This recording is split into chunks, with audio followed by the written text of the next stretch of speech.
America's fourth biggest city, Houston, is battling unprecedented floods brought by Tropical Storm Harvey. Up to 66 meters of rain have inundated homes, roads, and motorways. Dan Petersen, who is a meteorologist at the U.S. Weather Prediction Center, joins me now live from Washington, D.C. Dan, great to have you with us.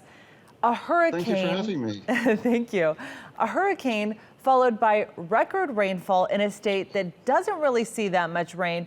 Is this indicative of changing weather patterns, or is this just an out of the ordinary one-off event here? Yeah, that's a subject for debate amongst the different forecasters and climate scientists. We've seen events like this before where a storm comes into Texas and produces heavy rainfall.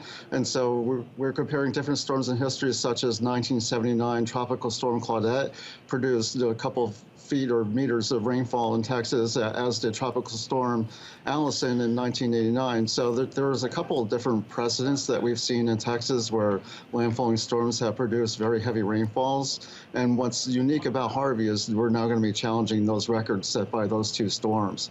What I find so incredibly fascinating, Dan, is how can Harvey produce such extreme rainfall even though it's not hovering over the ocean?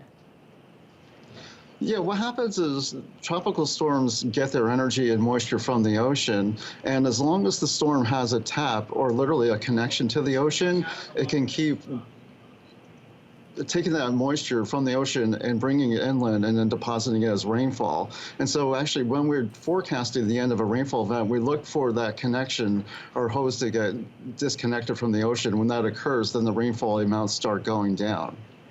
So interesting.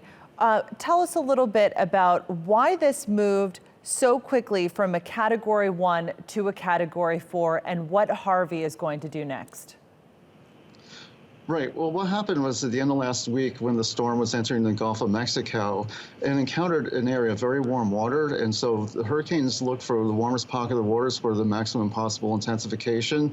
So literally, the warmer the water, the stronger the storm can get. And Harvey moved over the warmest waters within the Gulf. And then the other part of it is, if there are strong winds in the atmosphere, that prevents rapid intensification from occurring.